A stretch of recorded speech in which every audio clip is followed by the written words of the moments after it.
Hai, Assalamualaikum dan salam sejahtera semua. Hari ini kita nak belajar cara untuk mendownload data dalam spreadsheet yang digunakan dalam sistem AppSheet. Caranya mudah sahaja. Ikuti langkah-langkah dalam video ini untuk anda membuatnya. Jom saya tunjukkan. Okey, pertama sekali kita buka dulu kita punya database. Okey, macam biasa saya masih menggunakan lagi database daftar barang. Okey, sekarang kita nak buat function untuk download data dalam sistem daftar barang ni. Maksudnya kita nak file database tu kita boleh download daripada sistem. So macam mana cara kita nak buat? Pertama sekali kita pergi ke bahagian behavior. Kita kena create new action untuk dapatkan file file Excel tu. Maksudnya kita nak download file ni nanti.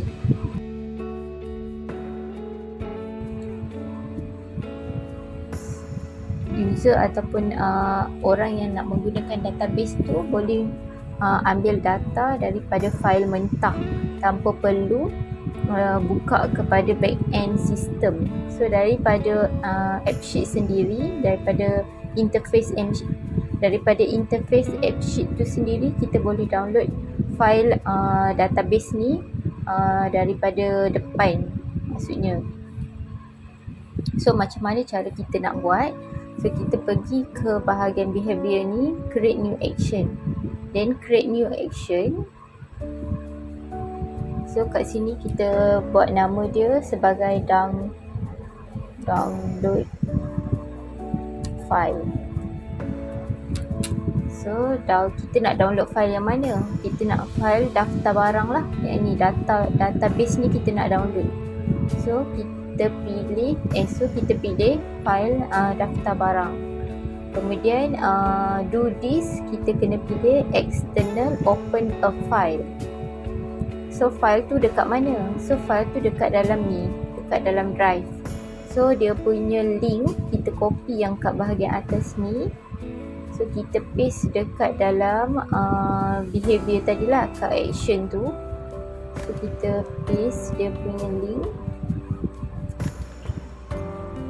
Jangan lupa masukkan tanda pembuka dan penutup ni. Okey, kemudian save. So dah keluar button download file. So kita nak dia selari dengan yang lain ni. So kita klik primary. So display name kita bagi nama dekat dia. Download file. Gambar ni kita tukar kepada download.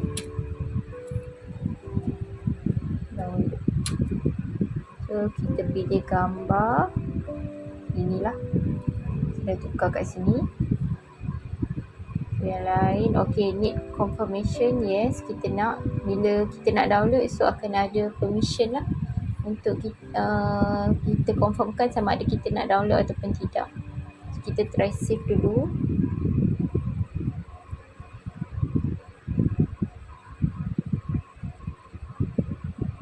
Kita cuba buka besar.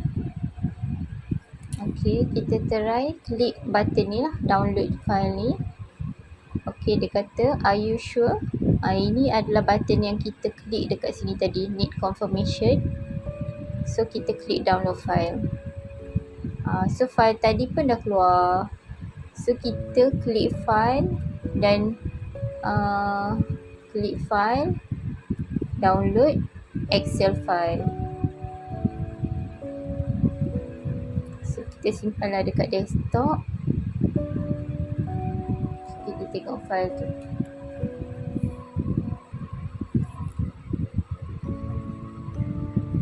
Okay, so kita dah boleh buka kita punya database daripada sistem sahaja. So kita boleh download lah file ni dan kita boleh gunakan lah untuk apa-apa function yang lain. So semoga maklumat ini atau tutorial hari ini dapat membantu anda untuk membuat function download file daripada sistem AppSheet. Semoga bermanfaat. Sekian, terima kasih.